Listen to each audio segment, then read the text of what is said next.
আজি 4-8-2024 বৰ্ষৰ প্ৰাতঃ মুৰলী। ওম শান্তি অব্যক্ত বাপ-দাদা ৰিভাইজ 18-1-2001 চন। আজি বাবাই কৈছে, যথাৰ্থ স্মৃতিৰ প্ৰমাণ যথাৰ্থ স্বৰূপ হৈ শক্তিসমূহৰ দ্বাৰা সকলোৰে প্ৰতিপালন কৰা।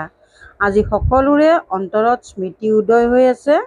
বাপ-দাদাৰ ওচৰতো অমৃতবেলাৰ পৰা স্নেহ আৰু স্মৃতিৰ বিভিন্ন মালাবোৰ চাৰিওফালৰ সন্তানসকলৰ ফালৰ পৰা ডিঙিত ধাৰণ হৈ আছিল। লগতে স্মৃতি আৰু স্নেহৰ অন্তৰৰ গীতো শুনি আছিল। বাপ-দাদা দুয়োৱে সন্তানসকলক প্ৰতিদানত ভিন্ন ভিন্ন শক্তিৰ ভিন্ন ভিন্ন বৰদানৰ মালা পিন্ধাই আছিল। এই স্মৃতি দিৱস সাকাৰ জগতৰ মঞ্চত সন্তানসকলক সমৰ্থ স্বৰূপৰ বৰদানৰ দ্বাৰা সন্তানে পিতাক প্ৰত্যক্ষ কৰাৰ বিশেষ দিৱস, কিয়নো সাকাৰ ৰূপত সেৱাৰ নিমিত্ত কৰাবৰ বাবে সন্তানসকলক সেৱাৰ মঞ্চৰূপী আসনত বহুওৱাৰ আৰু দায়িত্বৰ মুকুট পিন্ধোৱাৰ দিন। সাকাৰ ৰূপত সেৱাৰ নিমিত্ত হোৱাৰ অভিষেক বা তিলক লগোৱাৰ দিৱস। সকলো সন্তান পিতাৰ সহযোগী হৈ নিমিত্ত হৈছে আৰু হৈ থাকিব।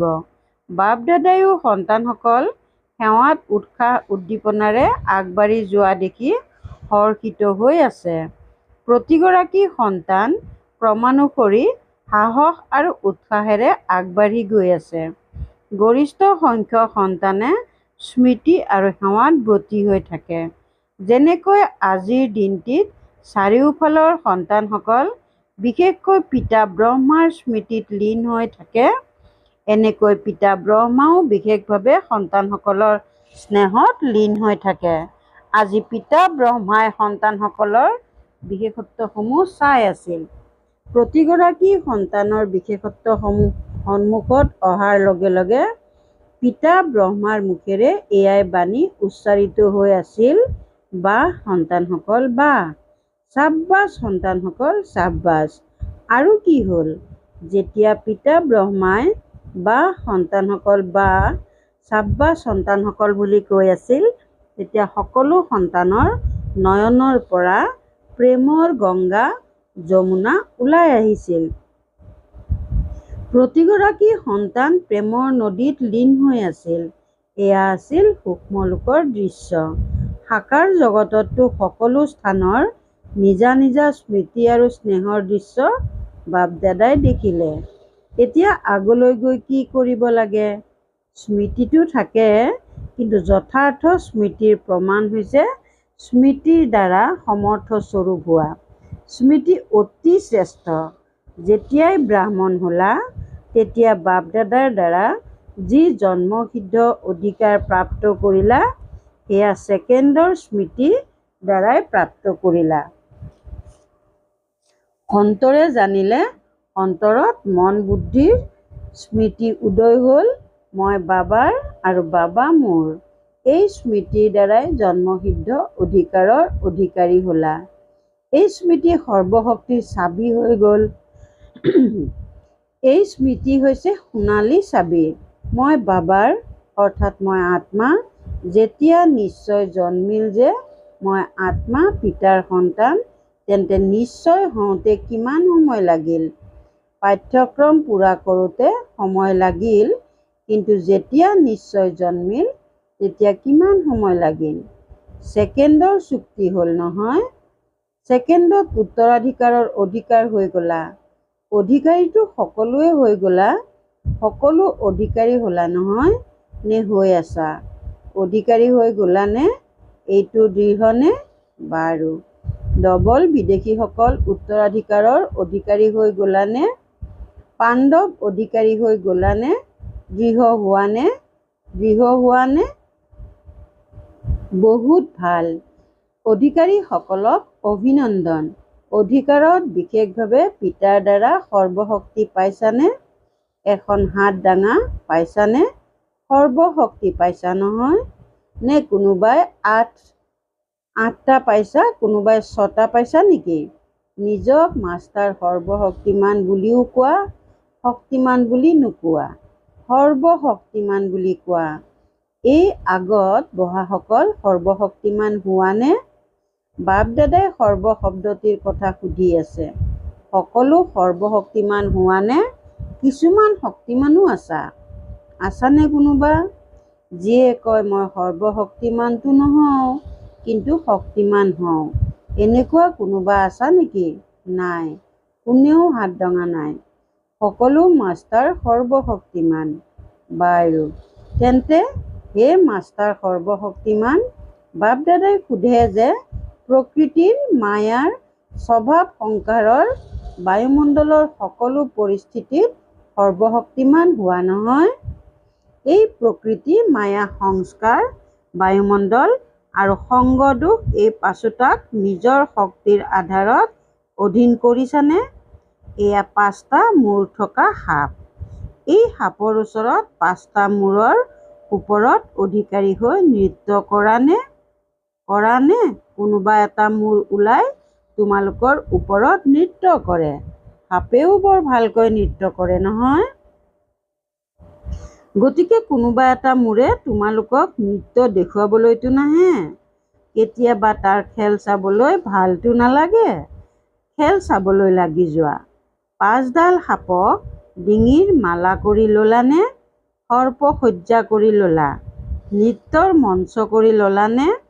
তোমালোকৰ অন্তিম মহাদেৱ তপস্বী দেৱ অশৰীৰী স্থিতি সম্পন্ন দেৱ আত্মা ফৰিষ্টা আত্মা এই স্মাৰকত এই সকলো সাপ ডিঙিৰ মালাৰ ৰূপত দেখুৱাইছে।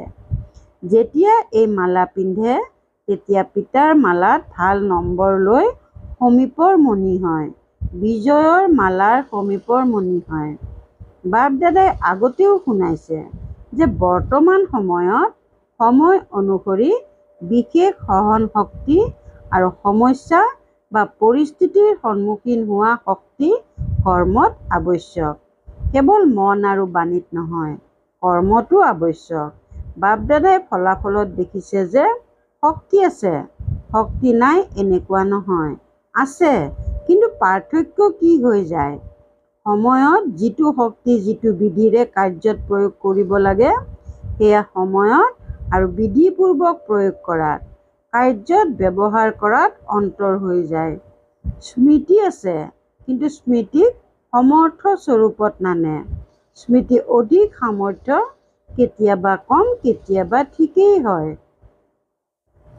স্মৃতিয়ে উত্তৰাধিকাৰৰ অধিকাৰটো কৰি দিলে, কিন্তু প্ৰত্যেক স্মৃতিৰ সামৰ্থ্যই বিজয়ী কৰি বিজয় মালাৰ সমীপৰ মণি কৰি তোলে। সামৰ্থ্যক স্বৰূপত আনা, মনত আছে, বুদ্ধিত আছে, কিন্তু তোমালোকৰ স্বৰূপত সকলো কাৰ্যত প্ৰতিটো সামৰ্থ্য প্ৰত্যক্ষ ৰূপত আহিব লাগে। তেন্তে স্মৃতি দিৱসটো বহুত ভালকৈ উদযাপন কৰিলা। এতিয়া সামৰ্থ্যক স্বৰূপত আনা। যদি কাৰোবাক দেখা তেন্তে তোমালোকৰ নয়নৰ দ্বাৰা সামৰ্থ্য স্বৰূপৰ অনুভৱ হওক। প্ৰতিষাৰ বাণীৰ দ্বাৰা অন্যও সমৰ্থ হৈ যাওক।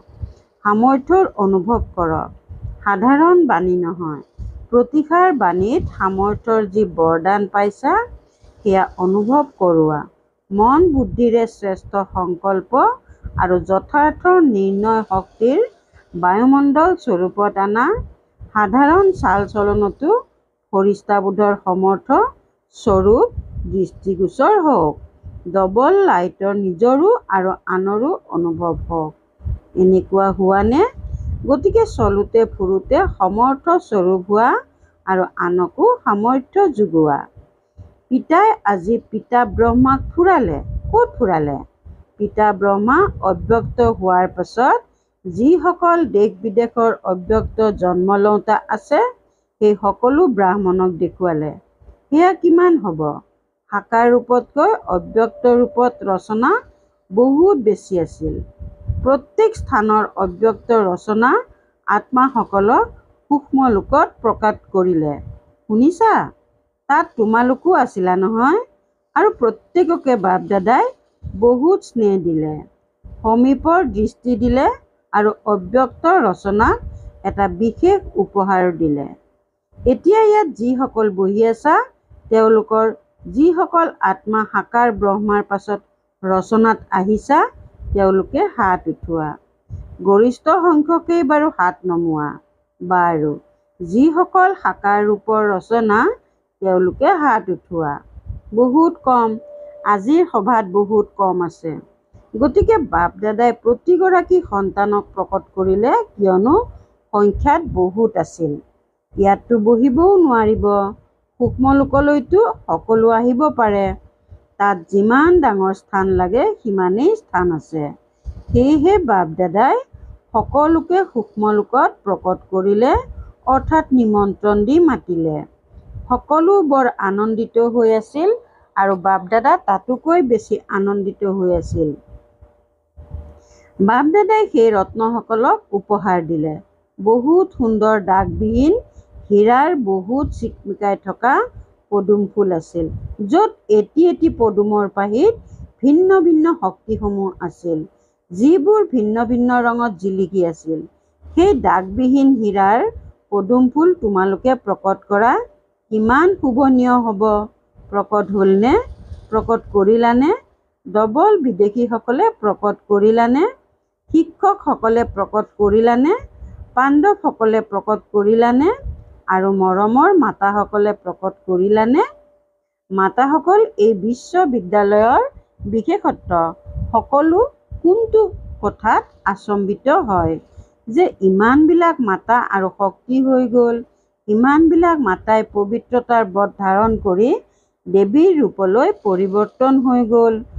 সংখ্যাগৰিষ্ঠতা মাতাসকলে দেখিবলৈ পোৱা যায়। সেয়েহে বাপ দাদাই আজি অব্যক্ত ৰচনাক বহুত বহুত স্নেহ দিলে আৰু সূক্ষ্মলোকত বাগিচাও প্ৰকট কৰিলে, পাহাৰো প্ৰকট কৰিলে আৰু লগতে সাগৰো প্ৰকট কৰিলে আৰু সকলোকে খুব ফুৰালে। ফুৰাৰ স্বাধীনতা আছিল। খেল ধেমালি নকৰিলে, বল আৰু বেট বল নেখেলিলে। কোনোবাই সাগৰত ঢৌ খেলি আছিল, কোনোবাই পাহাৰৰ ওপৰত বহি আছিল, কোনোবা বাগিচাত ঘূৰি আছিল। গতিকে আজি সূক্ষ্মলোকত অব্যক্ত ৰচনাৰ ৰংগসভা আছিল। বাপ দাদাই সকলোকে এইটোৱে বৰদান দিলে, সদায় সৰ্বশক্তিৰে জীয়াই থাকা, উৰি থাকা। গতিকে বাপ দাদাৰ আজিৰ স্মৃতি দিৱসৰ বিশেষ মহামন্ত্ৰ হৈছে স্মৃতি স্বৰূপ হৈ সমৰ্থক স্বৰূপত আনা শব্দসমূহ গুপ্ত কৰি নাৰাখিবা। প্ৰতিটো কৰ্মৰ দ্বাৰা বাহিৰত প্ৰত্যক্ষ কৰা যিকোনো আত্মা দৃষ্টিৰেই হওক বা মুখৰ বাণীৰেই হওক, নতুবা কৰ্মত একেলগে সম্পৰ্কত আহক, তেওঁলোকক সমৰ্থ হোৱাৰ সহযোগ দিয়া, সমৰ্থ স্বৰূপৰ স্নেহ দিয়া। বাপ দাদাই এইটোও দেখিছে যে যিসকল নতুন নতুন সন্তান আহে, তেওঁলোকৰ ভিতৰত কোনোবা এনেকুৱা আত্মা আছে যিসকলক বাপ দাদাৰ সহযোগৰ লগতে তোমালোক ব্ৰাহ্মণ আত্মাসকলৰ দ্বাৰা সাহস, উৎসাহ, উদ্দীপনা, সমাধান পোৱাৰ আৱশ্যকতা আছে। সৰু সৰু হয় নহয়, তথাপিও হওঁতে সৰু, কিন্তু সাহস কৰি ব্ৰাহ্মণটো হৈছা নহয়। গতিকে সৰুসকলক শক্তিৰে প্ৰতিপালন কৰাৰ আৱশ্যকতা আছে। অন্য প্ৰতিপালন নহয়, শক্তি দিয়াৰ প্ৰতিপালনৰ আৱশ্যকতা আছে। গতিকে সোনকালে স্থাপনৰ ব্ৰাহ্মণ আত্মাসকল তৈয়াৰ হৈ যাওক, কিয়নো অতি কমেও 9 লাখটো লাগে নহয়। গতিকে শক্তিসমূহৰ সহযোগ দিয়া, শক্তিসমূহেৰে প্ৰতিপালন কৰা, শক্তিসমূহ বঢ়োৱা। বেছি আলোচনা কৰাৰ শিক্ষা নিদিবা, শক্তি দিয়া। তোমালোকৰ দুৰ্বলতা নাচাবা, কিন্তু তেওঁলোকৰ যি বিশেষত্ব বা শক্তিৰ অভাৱ আছে সেয়া পূৰা কৰা। আজিকালি যিসকল নিমিত্ত হয়, তেওঁলোক এই প্ৰতিপালনৰ নিমিত্ত হোৱাৰ আৱশ্যকতা আছে। জিজ্ঞাসু বৃদ্ধি কৰোঁ, সেৱাকেন্দ্ৰ বৃদ্ধি কৰোঁ, এয়াতো সাধাৰণ কথা। কিন্তু প্ৰত্যেক আত্মাক পিতাৰ সহায়েৰে শক্তিশালী কৰি তোলো, এতিয়া ইয়াৰ আৱশ্যকতা আছে। সেৱাটো সকলোৱে কৰি আছা আৰু নকৰাকৈ থাকিবও নোৱাৰা। কিন্তু সেৱাত শক্তি স্বৰূপৰ প্ৰকম্পন আত্মাসকলৰ অনুভৱ হওক, সেৱা শক্তিশালী হওক। সাধাৰণ সেৱাটো আজিকালিৰ জগতত বহুত কৰে, কিন্তু তোমালোকৰ বৈশিষ্ট্য হ'ল শক্তিশালী হোৱা। ব্ৰাহ্মণ আত্মাসকলৰো শক্তিৰ প্ৰতিপালনৰ আৱশ্যক। বাৰু, বাপ দাদাৰ সন্মুখত দেশ বিদেশৰ সকলো ফালৰ সন্তানসকল দূৰৈত থাকিও সন্মুখত আছা। বাপ দাদাই জানে সকলোৱে এটাই শব্দ কয়, আমাৰো স্মৃতি দিবা, আমাৰো স্মৃতি দিবা। বাপ দাদাৰ ওচৰত সকলোৰে স্মৃতি আহিয়েই যায়। পত্ৰৰ দ্বাৰাই হওক, মুখৰ দ্বাৰাই হওক, কাৰ্ডৰ দ্বাৰাই হওক বা আজিকালিৰ ইমেইলৰ দ্বাৰাই হওক। বিজ্ঞানৰ সাধন বহুত হৈ গৈছে। বাপ দাদাৰ ওচৰলৈ সাধনৰ দ্বাৰাও স্মৃতি আহি পায় আৰু অন্তৰৰ আৱাজেৰেও স্মৃতি আহি পায়। সকলোতকৈ সোনকালে অন্তৰৰ আৱাজ আহি পায়। গতিকে আজিৰ দিনটিত যিসকলে অন্তৰেৰে বিভিন্ন সাধনাৰ দ্বাৰা স্নেহ সহিত স্মৃতি পঠিয়াইছে, সেই সকলোকে বাপ দাদাই স্নেহ সহিত স্মৰণ কৰি আছে। সন্তানসকলে এবাৰ স্মৃতি পঠিয়ালে পিতাই প্ৰতিদানত পদম গুণ স্নেহ সহিত স্মৰণ কৰি আছে। ভাল, বাৰু, চাৰিওফালৰ অন্তৰৰ সমীপৰ সমৰ্থ আত্মাসকলক সদায় সময়ত সকলো শক্তি স্বৰূপৰ দ্বাৰা প্ৰত্যক্ষ কৰোতা শ্ৰেষ্ঠ আত্মাসকলক সদায় শক্তিসমূহৰ দ্বাৰা আত্মাসকলক প্ৰতিপালন কৰাৰ নিমিত্ত হোৱা পিতাৰ সহযোগী আত্মাসকলক সদায় প্ৰত্যেককে সাহস, উৎসাহ, উদ্দীপনা যোগোৱা উৰন্ত কলাধাৰী আত্মাসকলক সদায় সমস্যা সমাধানত পৰিণত কৰোতা বিশ্ব পৰিৱৰ্তক আত্মাসকলক স্মৃতিস্বৰূপ তথা সমৰ্থ স্বৰূপ আত্মাসকলক বাপ দাদাৰ পদম গুণ স্নেহ সহিত স্মৰণ আৰু নমস্কাৰ। বাৰু, আজি বিশেষ এয়া সংগম ভৱন হয় নহয়? সংগম ভৱনৰ সকল আহিছে, তেওঁলোকৰো সেৱা কম নহয়। আজি বিশেষকৈ তেওঁলোকৰ স্মৃতি বাপ দাদাই পাইছে, স্বাগত জনোৱাৰ সেৱাও কম নহয়। এনেয়েতো যিসকল শান্তিবনৰ সেৱাধাৰী, তেওঁলোকে সকলোৰে সেৱা ইজন সিজনতকৈ আগত ভাল। জানিবলগীয়াও হয়, ইফালে সিফালে যাবলগীয়াও হয়, দৌৰিবলগীয়াও হয়, সন্তুষ্টও কৰিবলগীয়া হয়। অভিনন্দন। পাণ্ডৱ ভৱনৰ সকলক মধুবনৰ চাৰিভুজা স্বৰূপ সকলোকে অভিনন্দন, অভিনন্দন, অভিনন্দন। ডবল বিদেশীসকলে চাই আছে, আমাক বাপ দাদাই একো নকলে। ডবল বিদেশীসকলৰ প্ৰতি সকলোৰে বাপ দাদা সহিত দাদীসকলৰ সকলো ব্ৰাহ্মণৰ দুগুণ তিনিগুণ স্নেহ আছে। কিয়? বাপ দাদাই সদায় বিশেষত্ব শুনাই যে অনেক প্ৰকাৰৰ সংস্কৃতিৰ প্ৰাচীৰ ভাঙি ব্ৰাহ্মণ জীৱনত আহি গ'ল, ব্ৰাহ্মণ সংস্কৃতিৰ হৈ গ'ল আৰু এনেকুৱা নালাগেই যে এওঁলোক কোনোবা অন্য দেশৰ, নিজৰ ভাৰতৰেই আৰু সদায় হৈ থাকিব। সেইবাবে ডবল বিদেশীসকলকো বহুত বহুত কোটি কোটি বাৰ অভিনন্দন। ভাল, বৰ ভাল। বৰদান, দেহবোধৰ পৰা উপৰাম হৈ পৰমাত্মা স্নেহৰ অনুভৱ কৰোতা পদুমৰ আসনধাৰী হোৱা। দেহবোধৰ পৰা উপৰাম হৈ পৰমাত্মা স্নেহৰ অনুভৱ কৰোতা পদুমৰ আসনধাৰী হোৱা। পদুমৰ আসন ব্ৰাহ্মণ আত্মাসকলৰ শ্ৰেষ্ঠ স্থিতিৰ চিন। এনেকুৱা পদুমৰ আসনধাৰী আত্মাসকল এই দেৱবোধৰ পৰা স্বত উপৰাম হৈ থাকে। তেওঁলোকক শৰীৰৰ বোধে নিজৰ ফালে আকৰ্ষিত নকৰে। যেনেকৈ পিতা ব্ৰহ্মাৰ চলোতে ফুৰোতে ফৰিষ্টা বা দেৱতা ৰূপ সদায় স্মৃতিত থাকিল, এনেকুৱা স্বভাৱজনিত দেহী অভিমানী স্থিতি সদায় থাকিলে তেতিয়া তেওঁক দেহবোধৰ পৰা উপৰাম বুলি কোৱা হয়। এনেকুৱা দেহবোধৰ পৰা উপৰাম হৈ থাকোতাসকলেহে পৰমাত্মা স্নেহী হৈ যায়। শ্লোগান, তোমালোকৰ বিশেষত্ব বা গুণসমূহ প্ৰভু প্ৰসাদ, সেয়ে মোৰ বুলি ভবাটোহে দেহ অভিমান। তোমালোকৰ বিশেষত্ব বা গুণসমূহ প্ৰভু প্ৰসাদ, সেয়া মোৰ বুলি ভবাটোৱেই দেহ অভিমান। ওম শান্তি। প্ৰীতি বুদ্ধিৰ হৈ বিজয়ী ৰত্ন হ'বৰ কাৰণে আজিৰ অব্যক্ত সংকেত। প্ৰীতি বুদ্ধি অৰ্থাৎ বুদ্ধিৰ একাগ্ৰতা আৰু প্ৰীতি একমাত্ৰ প্ৰিয়তমৰ সৈতে সদায় যুক্ত হৈ থকা। যেতিয়া এজনৰ সৈতে সদায় প্ৰীতি থাকে তেতিয়া অন্য কোনো ব্যক্তি বা বৈভৱৰ প্ৰতি প্ৰীতিযুক্ত হ'ব নোৱাৰে, কিয়নো প্ৰীতিবুদ্ধি অৰ্থাৎ সদায় বাপ দাদাক নিজৰ সন্মুখত অনুভৱ কৰোঁতা।